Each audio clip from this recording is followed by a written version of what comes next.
ಎಲ್ರಿಗೂ ನಮಸ್ಕಾರ. Welcome to my channel. ಎಲ್ಲರೂ ಹೇಗಿದ್ದೀರಾ? ಎಲ್ಲರಿಗೂ ಹೊಸ ಕೇಳಿಸಿಲ್ಲ ಬಂಗಾರಿ.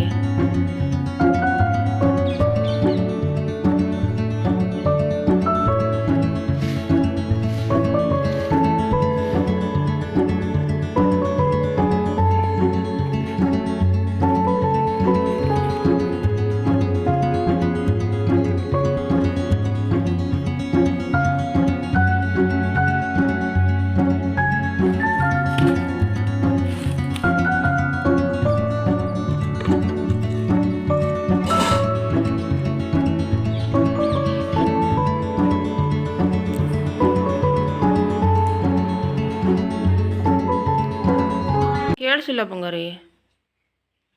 ಹಾಯ್, ಎಲ್ರಿಗೂ ನಮಸ್ಕಾರ. Welcome to my channel. ಎಲ್ಲರೂ ಹೇಗಿದ್ದೀರಾ? ಎಲ್ಲರಿಗೂ ಹೊಸ ವ್ಲಾಗ್ಗೆ ವೆಲ್ಕಮ್ ಮಾಡ್ತಾ ಇದ್ದೀನಿ. ನಾನು ಇವತ್ತಿನ ವ್ಲಾಗಲ್ಲಿ ನನ್ನ morning routine, busy morning routine ಯಾವ ರೀತಿ ಆಗಿರುತ್ತೆ ಅಂತ ಶೇರ್ ಮಾಡ್ತಾ ಇದ್ದೀನಿ.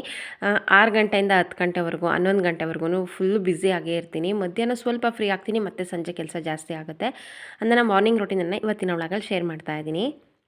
ನಿಮಗೆ ಇಷ್ಟ ಆಗಿದೆ ಅಂತ ಭಾವಿಸಿದ್ದೀನಿ. ಇಷ್ಟ ಆದರೆ ಪ್ಲೀಸ್ ಲೈಕ್, ಶೇರ್, ಸಬ್ಸ್ಕ್ರೈಬ್ ಮಾಡ್ಕೊಳ್ಳಿ. ಬೆಳಗ್ಗೆ ಹೇಗೆ ಅಂತಂದರೆ ಇವರು ಇಬ್ಬರು ಒಂದೇ ಸಲ ಎದ್ದೇಳ್ತಾರೆ. ಅಂದರೆ ಕೆಲವೊಂದು ಸಲ ಸ್ವಲ್ಪ ತಡವಾಗಿ ಎದ್ದೇಳ್ತಾರೆ, ಕೆಲವೊಂದು ಸಲ ಬೇಗ ಎದ್ದೇಳ್ತಾರೆ. ಇವತ್ತು ಹೇಗೆ ಅಂತಂದರೆ ಫುಲ್ ಬೆಳಗ್ಗೆ ಆಗಿರಲಿಲ್ಲ, ಅಷ್ಟು ಬೇಗ ಎದ್ದಿದ್ರು. ಲಡ್ಡು ಏಕೆ ಅಂತಂದರೆ ಎದ್ದ ತಕ್ಷಣ ನಿದ್ದೆ ಮಾಡೋವರೆಗೂ ಅವಳು ನನ್ನ ಜೊತೆನೇ ಇರ್ತಾಳೆ, ಮಾತಾಡಿಕೊಂಡು ತರಲೆ ಮಾಡಿಕೊಂಡು ಏನಾದರೂ ಒಂದು ಕೌಂಟ್ರು ಕೊಡ್ತಾನೆ ಇರ್ತಾಳೆ, ಕಂಟಿನ್ಯೂಸ್ ಆಗಿ ಮಾತಾಡ್ತಾನೆ ಇರ್ತಾಳೆ. ಈ ಥರ ಸಣ್ಣ ಪುಟ್ಟ ಎಲ್ಪ್ ಏನಾದರೂ ಮಾಡ್ತಾ ಇರ್ತಾಳೆ. ನಾನು ಹೇಳ್ದೆ ಚಳಿ ಬೇಡ, ಇಷ್ಟು ಬೇಗ ಎದ್ದು ಬರಬೇಡಿ ಅಂತ ಅಂದ್ರೂ ಕೂಡ ನಿನ್ನೆ ಸಂಜೆ ಬೇಗನೆ ಮಲಗಿಬಿಟ್ಟಿದ್ರು ರಾತ್ರಿ, ಹಾಗಾಗಿ ಬೇಗ ಎಚ್ಚರಿಕಾಗಿದೆ, ಹಾಗಾಗಿ ಬೇಗನೆ ಬಂದಿದ್ದಾರೆ. ನಾನು ಬೆಳಗ್ಗೆ ಎದ್ದ ತಕ್ಷಣ ಫಸ್ಟು ಬ್ರಷ್ ಮಾಡಿ ಮುಖ ತೊಳ್ಕೊಂಡು ನಂತರ ಒಂದು ಲೋಟ ನೀರು ಕುಡಿದು, ಅಂದರೆ ಮೆಂತೆ ನೀರು ಆಗಿರ್ಬೋದು, ನಾನು ಏನು ಡಿಟಾಕ್ಸ್ ಡ್ರಿಂಕ್ ಮಾಡ್ಕೊಂಡು ಕುಡಿತೀನಿ ಅದನ್ನು ಕುಡಿದು ನಂತರ ಕಸ ಗುಡಿದು ಮನೆ ಮುಂದೆಲ್ಲ ಕ್ಲೀನ್ ಮಾಡಿ ನೀರು ಹಾಕಿ ರಂಗೋಲಿ ಬಿಡ್ತೀನಿ. ಇದು ನನ್ನ ಮೊದಲನೇ ಕೆಲಸ ಆಗಿರುತ್ತೆ. ಮನೆ ಮುಂದೆ ರಂಗೋಲಿ ಇದ್ದರೆ ಮನೆ ಕಳೆನೇ ಬೇರೆ ಅಂತ ಹೇಳ್ಬೋದು. ಏನೇ ಪೇಂಟಿಂಗಲ್ಲಿ ರಂಗೋಲಿ ಮಾಡಿದ್ರೂ ಕೂಡ ಪ್ರತಿದಿನ ತೊಳೆದು ರಂಗೋಲಿ ಹಾಕ್ತೀವಲ್ಲ, ಆ ಕಳೆ ಇರೋದಿಲ್ಲ. ಪೇಂಟಿಂಗ್ ದಿನ ಓದಂಗೆ ಅದು ಸ್ವಲ್ಪ ಹಳೇದಾಗುತ್ತೆ, ಅಂದರೆ ಕಲರ್ ಡಲ್ ಆಗುತ್ತೆ. ನೋಡಿ, ಈ ಥರ ಇತ್ತು ಇವತ್ತಿನ ರಂಗೋಲಿ. ಈ ಕೆಲಸ ಆದಮೇಲೆ ಬೂಸ ನೆನೆ ಹಾಕಿ ನಂತರ ಹಾಲು ಕರಿಯೋದು, ಸಗಣಿ ತೆಗೆದು ಎಲ್ಲ ಕ್ಲೀನ್ ಮಾಡೋದು. ಅಂದರೆ ಫಸ್ಟ್ ಎಲ್ಲ ಗುಡಿಸಿ ಎಲ್ಲ ಕ್ಲೀನ್ ಮಾಡೋದಿಲ್ಲ, ಅದ್ರ ಕೆಳಗಡೆ ಇರುವಂತಹ ಸಗಣಿನ ತೆಗೆದಿರ್ತೀನಿ. ನಂತರ ಇಬ್ಬರು ಹಾಲು ಕರಿತೀವಿ. ಇವಾಗ ಹೇಗೆ ಅಂತಂದರೆ ಅವ್ರಿಗೆ ಕೆಲಸ ಸಿಕ್ಕಾಪಟ್ಟೆ ಆಗಿಬಿಟ್ಟಿದೆ, ಹಾಗಾಗಿ ಬೆಳಗ್ಗೆ ಮತ್ತು ಸಂಜೆ ತುಂಬ ಕಡಿಮೆ ಹಾಲು ಕರಿಯೋದಕ್ಕೆ ಬರೋದು. ಕೆಲಸ ತೋಟದಲ್ಲಿ ಜಾಸ್ತಿ ಇದೆ ಅಂತ ಅಲ್ಲಿಗೆ ಹೋಗ್ತಾರೆ. ಇವಾಗ ಬೇಸಿಗೆ ಶುರುವಾಗಿರೋದ್ರಿಂದ ನೀರು ಎಲ್ಲ ಹತ್ರನೂ ನೀರು ಹೊಡಿತಾನೇ ಇರಬೇಕು, ಇಲ್ಲ ಅಂತಂದರೆ ನೆಲ ಬೇಗನೆ ಡ್ರೈ ಆಗುತ್ತೆ ತೋಟಕ್ಕೆ, ಶುಂಠಿಗೆ, ದಾಳಿಂಬೆಗೆ. ಹಾಗಾಗಿ ಬೆಳಗ್ಗೆನೆ ಕರೆಂಟ್ ಕೊಟ್ಟಿರ್ತಾರೆ, ಅವ್ರು ಎದ್ದ ತಕ್ಷಣ ತೋಟಕ್ಕೆ ಹೋಗ್ತಾರೆ. ಬೆಳಗ್ಗೆ ಕೆಲಸ ಜಾಸ್ತಿ ನನಗೇ ಇರುತ್ತೆ ಇವಾಗ. ಅವಾಗೆಲ್ಲ ಹೇಗೆ ಅಂತಂದರೆ ಮಳೆ ಬರ್ತಿತ್ತಲ್ಲ, ಮಳೆಗಾಲದಲ್ಲೆಲ್ಲ ಅಷ್ಟೊಂದೇನು ನೀರು ಹೊಡಿಲೇಬೇಕಂತೇನಿರೋದಿಲ್ಲ. ಆವಾಗ ಬೆಳಗ್ಗಿನ ಟೈಮ್ ಮನೇಲೇ ಇರ್ತಾರೆ, ಅವಾಗ ನನಗೂ ಎಲ್ಪ್ ಆಗುತ್ತೆ. ಇವಾಗಂತೂ ಬೇಸಿಗೆ ಮುಗಿಯೋವರೆಗೂ ಕೂಡ ಇಷ್ಟು ಕೆಲಸ ನನ್ನದೇ ಆಗಿಬಿಟ್ಟಿರುತ್ತೆ. ಅಂದರೆ ಅವ್ರು ಯಾವಾಗ ಕರೆಂಟ್ ಕೊಡ್ತಾರೆ ಆವಾಗಲೇ ನೀರು ಬಿಡಬೇಕು, ಇಲ್ಲ ಅಂತಂದರೆ ನೀರಿಗೆ ತುಂಬಾ ಕಷ್ಟ ಆಗಿಬಿಡತ್ತೆ. ಹಾಗಾಗಿ ಕರೆಂಟ್ ಬಂದ ತಕ್ಷಣ ಅವ್ರು ತೋಟಕ್ಕೆ ಹೋಗಿರ್ತಾರೆ. ಸಗಣಿ ತೆಗೆದು ನಂತರ ಹಾಲಾಗಿ ಬಂದು ಆದಮೇಲೆ ಇವಾಗೆಲ್ಲ ಗುಡಿಸಿ ಕ್ಲೀನ್ ಮಾಡ್ತೀನಿ. ಮನೆ ಹಿಂದೆ ಹಸುಗಳನ್ನ ಕಟ್ಟೋದು, ಹಾಗಾಗಿ ಅಲ್ಲೇ ಕಾಣಿಸ್ತಾ ಇದೆ ಹಿಂದೆನೇ ಇರೋದು, ಅಲ್ಲಿಗೆಲ್ಲ ಕಟ್ಟಿ ಬಂದೆ. ಇವಾಗ ಈ ಜಾಗ ಕ್ಲೀನ್ ಮಾಡಿರಲಿಲ್ಲ, ಹಾಗಾಗಿ ಈ ಜಾಗನೂ ಕೂಡ ಕ್ಲೀನ್ ಮಾಡಿ ಗುಡಿಸಿ ಎಲ್ಲ ಮಾಡಿದರೆ ಮತ್ತೆ ಇಲ್ಲಿ ನಾಳೆ ತನಕ ಇಲ್ಲಿ ಮತ್ತೇನು ಕ್ಲೀನಿಂಗ್ ಇರೋದಿಲ್ಲ. ಬೆಳಗ್ಗೆನೇ ಅದಕ್ಕೋಸ್ಕರ ಮುಗಿಸ್ತೀನಿ. ಇಷ್ಟೆಲ್ಲ ಕೆಲಸ ಮುಗಿಸೇನೆ ನಾನು ನಂತರ ತಿಂಡಿ ಮಾಡೋದಕ್ಕೆ ಹೋಗೋದು. ಅಲ್ಲಿಂದನೇ ಪ್ರತಿದಿನ ವ್ಲಾಗನ್ನು ಶುರು ಮಾಡಿರ್ತೀನಿ ಇಷ್ಟೆಲ್ಲ ಕೆಲಸ ಮುಗಿದ ಮೇಲೆ. ಒಬ್ಬರು ವಿವರ್ ಕಮೆಂಟ್ ಹಾಕಿದ್ರು, ಇದೇನು ನೀವು ಇಷ್ಟೊಂದು ಕೆಲಸ ಮಾಡ್ತೀರಾ, ಸುಸ್ತಾಗಲ್ವ ನಿಮಗೆ ಅಂತ. ಅಭ್ಯಾಸ ಆಗಿಬಿಟ್ಟಿದೆ. ಫಸ್ಟೆಲ್ಲ ಸುಸ್ತು ಅಂತ ಅನಿಸೋದು, ಬಟ್ ಇವಾಗ ಡೈಲಿ ಅದೇ ಕೆಲಸ ಮಾಡಿ ಅಭ್ಯಾಸ ಆಗಿದೆ. ಈಗ 1 ಹಸು ಹಾಲು ಕರಿತಾ ಇದ್ದೀವಿ, ಹಾಗಾಗಿ ಬೇಗನೆ ಆಗುತ್ತೆ. 2 ಹಸು ಹಾಲು ಕರಿತಾಯಿದ್ರೆ ಇನ್ನೂ ಸ್ವಲ್ಪ ಟೈಮ್ ಜಾಸ್ತಿನೇ ಬೇಕಾಗುತ್ತೆ. ಸಗಣಿ ತೆಗೆದಿದ್ವಲ್ಲ ಅದನ್ನು ತೆಗೆದು ಕ್ಲೀನ್ ಮಾಡಿ ಎಲ್ಲ ಆದಮೇಲೆ ಇವಾಗ ಹಸುಗಳಿಗೆ ಮೇವಿಡುವಂತಹ ಸಮಯ. ನಮ್ಮದು ಸೈಲೇಜ್ ಮೇವಿದೆ, ಒಣ ಮೇವಿದೆ, ಹಾಗೆ ಸ್ವಲ್ಪ ನೇಪಿಯರ್ ಇದೆ. ನೇಪಿಯರ್ ಜಾಸ್ತಿನೇ ಇತ್ತು, ಈ ಸಲ ಶುಂಠಿ ಹಾಕ್ದಾಗ ಅದನ್ನೆಲ್ಲ ತೆಗೆದು ಸ್ವಲ್ಪ ಮಾತ್ರ ಬಿಟ್ಕೊಂಡಿದ್ದೀವಿ. ಹಾಗಾಗಿ ಇವಾಗ ಹಸುಗಳು ಮನೆ ಹತ್ರನೇ ಇರುತ್ತೆ. ಬೆಳಗ್ಗೆ ಸಂಜೆ ಎರಡು ಟೈಮು ಸೈಲೇಜ್ ಮೇವು ಇಡ್ತೀನಿ, ಮತ್ತು ಇನ್ನೊಂದು 2-3 ಟೈಮು ಒಣ ಮೇವು ಹಾಕ್ತೀನಿ. ನಾನು ಅದಕ್ಕೆ ಹೇಳೋದು, ತುಂಬ ಸಲ ವ್ಲಾಗಲ್ಲಿ ಹೇಳಿರ್ತೀನಿ, ಹಳ್ಳಿ ಜೀವನಕ್ಕೂ ಸಿಟಿ ಲೈಫ್ಗೂ ತುಂಬಾ ವ್ಯತ್ಯಾಸ ಇದೆ. ಅಲ್ಲಿ ಇಷ್ಟೆಲ್ಲ ಕೆಲಸ ಇರೋದೇ ಇಲ್ಲ. ಅಂತಂದರೆ ಅವ್ರು ಕೆಲಸ ಮಾಡೋದಿಲ್ಲ ಅಂತಲ್ಲ, ಅವ್ರ ಕೆಲಸಗಳೇ ಬೇರೆ, ಬಟ್ ನಮ್ಮ ಕೆಲಸಗಳೇ ಬೇರೆ. ಅವ್ರು ಡೈರೆಕ್ಟ್ ತಿಂಡಿ ಮಾಡ್ತಾರೆ, ಬಟ್ ನಾವು ಇಷ್ಟೆಲ್ಲ ಕೆಲಸ ಮುಗಿಸಿ ನಂತರ ತಿಂಡಿ ಮಾಡೋದಕ್ಕೆ ಹೋಗಬೇಕು. ನಾವು 4 ಟನ್ ತೊಗೊಂಡಿದ್ವಿ, ಇನ್ನೂ 3 ತಿಂಗಳೇ ಆಗಿಲ್ಲ, ಮೇವಲ್ಲೇ ಖಾಲಿ ಆಗ್ತಾ ಬಂತು. ಒಂದೇ ಹತ್ರ ಕಟ್ಟಿ ಮೇವು ಹಾಕ್ತೀವಿ ಅಂತಂದರೆ ಮೇವು ಬೇಗನೆ ಖಾಲಿ ಆಗುತ್ತೆ. ಅವಾಗೆಲ್ಲ ಬೆಳಗ್ಗೆ ಹೋಗಿ ಸಂಜೆ ತನಕ ತೋಟದಲ್ಲೇ ಮೇಯ್ಕೊಂಡು ಬರೋದು. ಸಂಜೆ ನೈಟ್ ಮಾತ್ರ ಒನ್ ಟೈಮ್ ಹಾಕ್ತಾಯಿದ್ವಿ. ಬಟ್ ಇವಾಗ ಆ ಥರ ಆಗೋದಿಲ್ಲ. ನನಗೆ ಕೆಲಸ ಕೂಡ ಜಾಸ್ತಿ ಆಗಿದೆ. ಹಾಗೆ ಮೇವು ಕೂಡ ತುಂಬ ಬೇಗ ಖಾಲಿ ಆಗ್ತಾ ಇದೆ. 4ಕ್ಕೂ ಬೆಳಗ್ಗೆ ಒಂದೊಂದು ಬೋಸಿ ಇಟ್ಟೋದ್ರೆ ಮತ್ತೆ 10 ಗಂಟೆಗೆ ಬರ್ತೀನಿ. 10:30 11 ಗಂಟೆಗೆ ಬಂದರೆ ಆವಾಗ ಒಂದು ಸಲ ಹಾಕ್ತೀನಿ. ಮತ್ತು ಮಧ್ಯಾಹ್ನ ನೀರು ಕುಡಿಸ್ತೀನಿ. ಬೆಳಗ್ಗೆ ಸಂಜೆ 2 ಟೈಮ್ ಬೂಸ ಇಡ್ತೀವಿ. ವಾರಕ್ಕೊಂದ್ಸಲ ಸ್ನಾನ ಮಾಡಿಸ್ತೀವಿ. ಅದಕ್ಕೆ ನೊಣ ಕಡಿದಂಗೆ ಸೋಪ್ ಹಚ್ಬೇಕು, ಸ್ಪ್ರೇ ಮಾಡಬೇಕು. ಹೇಳ್ತಾ ಹೋದರೆ ಹಸುಗಳ ಕೆಲಸ ಮುಗಿಯೋದೇ ಇಲ್ಲ. ನೋಡಿ ಈ ಹೂವು ಎಷ್ಟು ಚೆನ್ನಾಗಿ ಅರಳಿದೆ ಅಂತ. ನನಗಂತೂ ಪ್ರತಿದಿನ ಹೂಗಳನ್ನು ನೋಡೋದೇ ಒಂಥರ ಖುಷಿ ಅಂತ ಅನಿಸುತ್ತೆ. ಮೈಂಡ್ ಏನೋ ಒಂಥರ ರಿಫ್ರೆಶ್ ಅಂತ ಅನಿಸುತ್ತೆ. ನನಗೆ ಸಿಕ್ಕಾಪಟ್ಟೆ ಇಷ್ಟ ಗಿಡಗಳಂತಂದರೆ. ಹಸಿನ ಕೆಲಸ ಎಲ್ಲ ಮುಗಿದ್ಮೇಲೆ ನೀರೊಲೆ ಕಚ್ಚೋದು ಅಂತಂದರೆ ನಮ್ಮದು ಅಂಡೆ ಒಲೆ ಸ್ನಾನ ಮಾಡೋದು. ಅಂದರೆ ಮೊಟ್ಟೆ ಕಚ್ಚಿ ಸೌದೆಯಲ್ಲಿ ಕಚ್ಚಿ ನೀರು ಕಾಯಿಸೋದು. ನಾನು ಬೆಳಗ್ಗೆನೇ ಹಸು ಕಟ್ಟುವಾಗ ಒಂದು ಸಲ ಕಚ್ಚಿಗೆ ಹೋಗಿರ್ತೀನಿ. ಇಷ್ಟೆಲ್ಲ ಕೆಲಸ ಮುಗಿಯೋ ಅಷ್ಟರಲ್ಲಿ ಮೊಟ್ಟೆ ಎಲ್ಲ ನೀಟಾಗಿ ಹುರಿದು ನೀರೆಲ್ಲ ಬೆಚ್ಚಗಾಗಿರುತ್ತೆ. ಇನ್ನೊಂದು ಸಲ ಮೊಟ್ಟೆ ತುಂಬಿ ಹೋದರೆ ಒಂದು ಗುಡಾಣ ನೀರು ಕಾಯುತ್ತೆ. 7 ಕೊಡ ಹಿಡಿಯುತ್ತೆ. 7 ಕೊಡ ನೀರು ಕಾದಿರುತ್ತೆ. ಅದು ಜಾಸ್ತಿ ಬೇಕು ಅಂತಂದರೆ ಇನ್ನೂ ಸ್ವಲ್ಪ ಹಾಕಿದ್ರೆ ಇನ್ನೂ ಜಾಸ್ತಿ ಕಾಯುತ್ತೆ. ಅದಕ್ಕೆ ನೀರು ಹಿಡ್ಕೊಂಡ್ರೆ ಇನ್ನೂ ಜಾಸ್ತಿ ಆಗುತ್ತೆ ನೀರು. ಹಾಗಾಗಿ ಎಲ್ರಿಗೂ ಕೂಡ ಒಂದು ಸಲ ನೀರೊಲೆ ಕಚ್ಚಿದ್ರೆ ಎಲ್ಲರಿಗೂ ಕೂಡ ನೀರಾಗುತ್ತೆ. ನೀರು ಬೇಗನೆ ಕಾಯುತ್ತೆ. ನೀರಿಂದೇನು ಸಮಸ್ಯೆ ಇಲ್ಲ. ಅದೇ ಒಂದು 2 ಸಲ ಬಂದು ಮೊಟ್ಟೆ ಹಾಕಿ ಹೋಗಬೇಕಾಗುತ್ತೆ. ಬಟ್ ಅಂಡೆ ಒಲೆ ಸ್ನಾನ ಬೆಸ್ಟ್ ಅಂತ ನನಗನ್ಸುತ್ತೆ. ಇಷ್ಟೆಲ್ಲ ಕೆಲಸ ಮುಗಿಸಿ ಬಂದು ನನಗೂ ಕೂಡ ಬೆಳಗ್ಗೆ ಮೆಂತ್ಯ ನೀರು ಅಥವಾ ಏನಾದರೂ ಕುಡ್ದಿರ್ತೀನಲ್ಲ, 1 ಗಂಟೆ ಮೇಲೆ ಈ ಕೆಲಸನೇ ಆಗಿರುತ್ತೆ. ನಾನು ನೆಕ್ಸ್ಟು ಕಾಫಿ ಬೇಕೋ ಏನು ಬೇಕೋ ಮಾಡ್ಕೊಂಡು ಕುಡಿತೀನಿ. ಕೆಲವೊಂದು ಸಲ ಚಳಿಲಿ ಕಾಫಿ ಕುಡಿಬೇಕು ಅಂತ ಅನಿಸುತ್ತೆ. ಮಕ್ಳಿಗೆ ಹಾಲು ಕಾಯಿಸ್ಕೊಡ್ತೀನಿ. ಅವ್ರು ಹಾಲು ಕುಡಿತಾರೆ. ಫಸ್ಟು ಬೂಸ್ಟ್ ಅಥವಾ ಹಾರ್ಲಿಕ್ಸ್ ಆ ಥರ ಏನಾದರೂ ಹಾಕ್ಕೊಡ್ತಾ ಇದ್ದೆ. ಆ ಥರ ಹಾಕೋದು ಒಳ್ಳೆಯದಲ್ಲ ಅಂತ ಹೇಳಿದರು. ಹಾಗಾಗಿ ಏನನ್ನೂ ಕೂಡ ಹಾಕ್ತಾಯಿಲ್ಲ. ಬರೀ ಪ್ಲೇನ್ ಹಾಲನ್ನೇ ಕೊಡ್ತಾಯಿದ್ದೀನಿ. ನೆನ್ನೆ ಹೂವು ಕಟ್ಟಿದ್ದೆ. ಹೂವು ಮತ್ತು ತುಳಸಿ ಮಧ್ಯಾಹ್ನ ಎತ್ತಿದ್ದು ಸಂಜೆವರೆಗೂ ಕಟ್ಟು ಇರಲಿಲ್ಲ, ಕವರ್ಗೂ ಹಾಕಿರಲಿಲ್ಲ. ಫುಲ್ ಡಲ್ಲಾದಂಗೆ ಆಗಿಬಿಟ್ಟಿತ್ತು. ಹಾಗಾಗಿ ರಾತ್ರಿ ಇಬ್ಬನಿಗೆ ತಂದಿಟ್ಟೋಗಿದ್ದೆ. ನೋಡಿ ಎಷ್ಟು ಚೆನ್ನಾಗಿ ಫ್ರೆಶ್ ಆಗಿದೆ ಅಂತ ಅಂದರೆ ಇವಾಗ ಹೂ ಕಟ್ಟಿದ್ದಾರೆ ಅಂತ ಅನ್ಬೇಕು, ಅಷ್ಟು ಚೆನ್ನಾಗಿದೆ. ರಾತ್ರಿ ಫುಲ್ಲು ಡಲ್ ಆಗಿಬಿಟ್ಟಿತ್ತು. ತುಳಸಿ ಅಂತೂ ನೋಡೋದಕ್ಕೇ ಆಗ್ತಾ ಇರಲಿಲ್ಲ. ಹಾಗಾಗಿ ಆ ಥರ ಮಾಡಿದ್ದೆ. ನೀವು ಕೂಡ ಈ ಥರ ಟ್ರೈ ಮಾಡಿ. ಖಂಡಿತವಾಗಿಯೂ ತುಂಬ ಫ್ರೆಶ್ ಆಗಿರುತ್ತೆ ಹೂವೆಲ್ಲ. ನಾನೀಗ ಪುಳಿಯೋಗರೆ ಮಾಡ್ತಾಯಿದ್ದೀನಿ. ನನ್ನ ಫೇವ್ರೇಟ್ ಅಂತಲೇ ಹೇಳ್ಬೋದು. ತುಂಬಾ ಚೆನ್ನಾಗಿರುತ್ತೆ. ನನಗಂತೂ ಸಿಕ್ಕಾಪಟ್ಟೆ ಇಷ್ಟ. ಮನೇಲಿ ಮಾಡಿರುವಂತಹ ಪೌಡ್ರಲ್ಲೂ ಚೆನ್ನಾಗಿರುತ್ತೆ ಅಥವಾ ಹೊರಗಡೆಯಿಂದ ಪೌಡ್ರ್ ತೊಗೊಂಡು ಬಂದು ಮಾಡ್ಬೋದು. ಫಸ್ಟು ಒಗ್ಗರಣೆ ಮಾಡ್ಕೊಳ್ತೀನಿ. ಕಡಲೆಕಾಯಿ ಎಣ್ಣೆ ಹಾಕಿದ್ರಂತೂ ಪುಳಿಯೋಗರೆ ಟೇಸ್ಟ್ ತುಂಬ ಚೆನ್ನಾಗಿರುತ್ತೆ. ಮಾಮೂಲಿ ಎಣ್ಣೆಗಿಂತ ನೀವು ಬೇಕಾದ್ರೆ ಟ್ರೈ ಮಾಡ್ಬೋದು. ಕಡಲೆಕಾಯಿ ಎಣ್ಣೆಯಲ್ಲಿ ಸೂಪರಾಗಿರುತ್ತೆ ಟೇಸ್ಟು.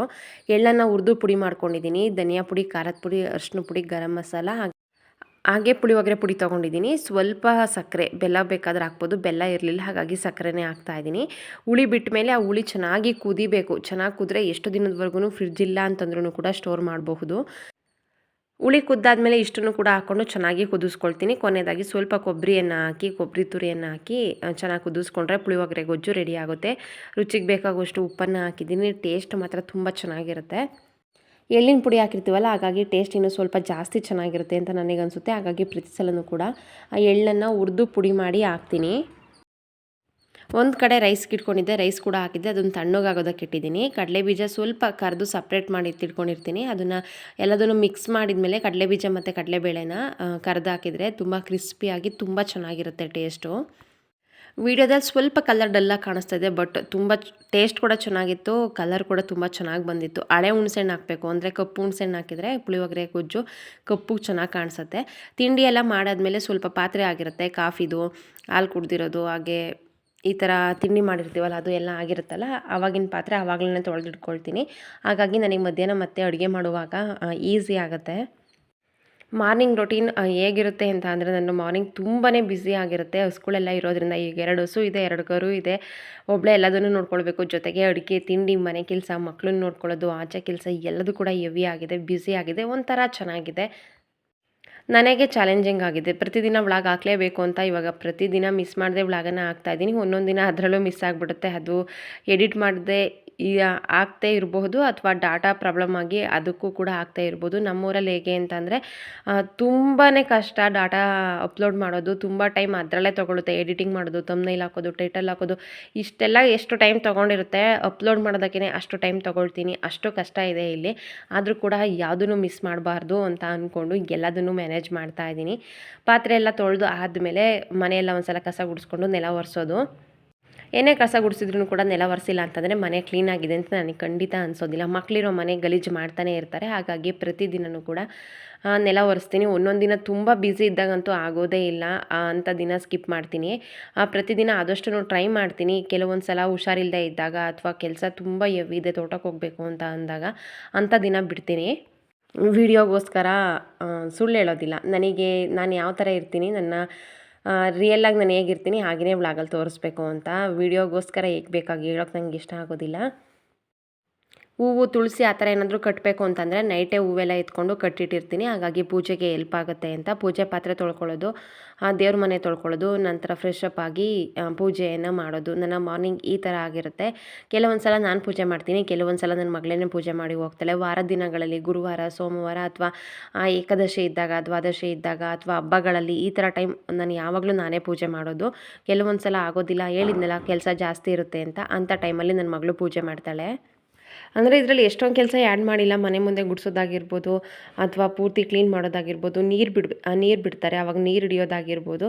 ನಮ್ಮ ಕಡೆ ಹೇಗೆ ಅಂತಂದರೆ 2 ದಿನಕ್ಕೊಂದು ಸಲ ನೀರು ಬಿಡ್ತಾರೆ. ಅವ್ರು ಯಾವಾಗ ಬಿಡ್ತಾರೆ ಅದು ನೀರೆಲ್ಲ ಆವಾಗಲೇ ತುಂಬಿಸ್ಕೊಂಡು ಡ್ರಮ್ಮೆಲ್ಲ ಕ್ಲೀನ್ ಮಾಡಿಕೊಂಡು ನೀರು ಇಟ್ಕೊಳ್ಬೇಕು. ಸಿಂಟೆಕ್ಸ್ ಇದೆ, ಅದು ಬಾತ್ರೂಮಿಗೆ ಮಾತ್ರ ಬರೋದು, ಸ್ನಾನಕ್ಕೆ ಮಾತ್ರ ಬಳಸ್ತೀವಿ ಅದನ್ನು ಅಷ್ಟೇ. ಅಡುಗೆಗೆಲ್ಲ ಅದನ್ನೇನು ಬಳಸೋದಿಲ್ಲ. ಅಡುಗೆಗೆ ಪ್ರತಿದಿನ ಅಂದರೆ 2 ದಿನಕ್ಕೊಂದು ಸಲ ನೀರು ಬಿಡ್ತಾರಲ್ಲ ಆವಾಗ ಫ್ರೆಶ್ ಆಗಿ ನೀರು ಹಿಡ್ಕೊಂಡೇ ಅಡುಗೆ ಎಲ್ಲ ಮಾಡೋದು. ಹಾಗೇ ಇವತ್ತೊಂದು ಆಂಟಿ ಊರಿಗೆ ಹೋಗಬೇಕಿತ್ತು, ಹಬ್ಬ ಇತ್ತು ಅಲ್ಲಿ. ಹಾಗಾಗಿ ಅದಕ್ಕೋಸ್ಕರ ಸೀರೆ ಎಲ್ಲ ಉಟ್ಕೊಂಡು ರೆಡಿ ಆಗಿದ್ದೆ. ಆ ಸೀರೆನೇ ಹಾಕ್ಕೊಂಡು ಪೂಜೆ ಮಾಡೋಣ, ಇವತ್ತು ಗುರುವಾರ ಇತ್ತು. ಹಾಗಾಗಿ ಸೀರೆಯಲ್ಲೇ ಪೂಜೆ ಮಾಡಬೇಕು ಅಂತ ಅಂದ್ಕೊಂಡು ಬೇಗ ಕೆಲಸ ಎಲ್ಲ ಮುಗಿಸ್ಕೊಂಡೆ. ಗೊತ್ತಲ್ಲ, ಎಷ್ಟೇ ಬೇಗ ಕೆಲಸ ಮುಗಿಸಿದ್ರೂ ವಾರದ ದಿನ ಬೇಗ ಮುಗಿಯೋದೇ ಇಲ್ಲ. ಆದ್ರೂ ಪರವಾಗಿಲ್ಲ, ನಿಧಾನವಾಗಾದ್ರೂ ಎಲ್ಲದೂ ಕೂಡ ನೀಟಾಗಿತ್ತು. ಪೂಜೆ ಎಲ್ಲ ತುಂಬ ಚೆನ್ನಾಗಾಯಿತು. ನಂಗೆ ತುಂಬಾ ಇಷ್ಟ ಆಯಿತು. ಹೂವೆಲ್ಲ ಸ್ವಲ್ಪನೇ ಇತ್ತು. ಅಂದರೆ ಇವಾಗ ವಾರಕ್ಕೊಂದು ಸಲ ಹೂವು ಎತ್ತಿದರೆ ಕನಕಾಂಬರ ಜಾಸ್ತಿ ಸಿಗುತ್ತೆ, ವಾರಕ್ಕೆ 2 ಸಲ ಎತ್ತಿದರೆ ಸ್ವಲ್ಪ ಕಡಿಮೆ ಆಗುತ್ತೆ. ಹಾಗಾಗಿ ಸ್ವಲ್ಪ ಕಡಿಮೆ ಆಗಿದೆ. ಮನೇಲೆಲ್ಲ ಪೂಜೆ ಆಯಿತು ಅಂತಂದರೆ ಮನೆಗೆ ಒಂಥರ ಕಳೆ ಅಂತ ಹೇಳ್ಬೋದು. ಅದರಲ್ಲೂ ವಾರದ ದಿನಗಳಲ್ಲಿ ಬೇಗನೆ ಪೂಜೆ ಆದರೆ ತುಂಬಾ ಚೆನ್ನಾಗಿರುತ್ತೆ.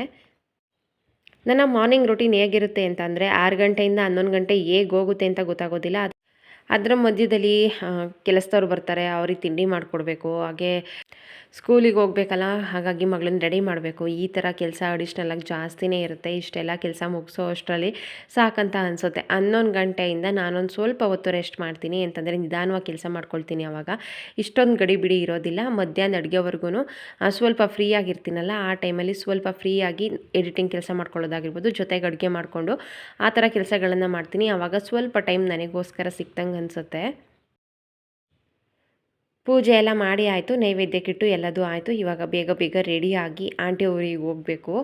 ನನ್ನ ಮಾರ್ನಿಂಗ್ ರೂಟೀನ್ ಯಾವ ರೀತಿಯಾಗಿರುತ್ತೆ ಅಂತ ನಿಮ್ಮ ಜೊತೆ ನಾನು ಶೇರ್ ಮಾಡ್ಕೊಂಡಿದ್ದೀನಿ. ಇಷ್ಟೆಲ್ಲ ಕೆಲಸ ಮುಗಿಸೋ ಅಷ್ಟರಲ್ಲಿ 11 ಗಂಟೆ ಆಯಿತು. ಪೂಜೆ ಎಲ್ಲ ಆದಮೇಲೆ ಸ್ಕೂಲಿಗೆ ಒಂದು ಸಲ ಮೇವು ಹಾಕೋದಿತ್ತು. ಬೆಳಗ್ಗೆನೇ ಹಾಕಿ ಬಂದಿದ್ದೆ ಒಂದು ಸಲ, ಬಟ್ ಹೋಗ್ಬೇಕಾದ್ರೆ ಇನ್ನೊಂದು ಸಲ ಹಾಕಿ ಬರೋಣ ಅಂತ ಅಂದ್ಕೊಂಡು ಹೋದೆ ಅಲ್ಲಿಗೆ. ಸ್ವಲ್ಪ ಒಣಮೇವೆಲ್ಲ ಹಾಕಿ ಪಕ್ಕಕ್ಕೆ ನೀರೆಲ್ಲ ಇಟ್ಟು, ನಾವು ಬರೋದು ಎಷ್ಟೊತ್ತಾಗುತ್ತೋ ಹಾಗಾಗಿ ನೀರೆಲ್ಲ ಇಟ್ಟು ಬಂದೆ. ಹಸ್ಬೆಂಡೇ ಸಂಜೆವರೆಗೂ ಇರೋದಿಲ್ಲ, ನನ್ನನ್ನು ಡ್ರಾಪ್ ಮಾಡಿ ಸ್ವಲ್ಪ ಹೊತ್ತಿದ್ದು ಅವ್ರು ಬರ್ತಾರೆ, ಮತ್ತು ಸಂಜೆ ಬಂದು ವಾಪಸ್ ನನ್ನನ್ನು ಕರ್ಕೊಂಡು ಬರ್ತಾರೆ. ಆ ಒಣಮೇವೂ ಹಾಕಿದ್ದೀನಿ, ಸ್ವಲ್ಪ ಸೈಲೇಜ್ ಮೇವೂ ಇಟ್ಟಿದ್ದೀನಿ, ಎರಡೂ ಕೂಡ ಬ್ಯಾಲೆನ್ಸ್ ಆಗುತ್ತೆ ಅಂತ.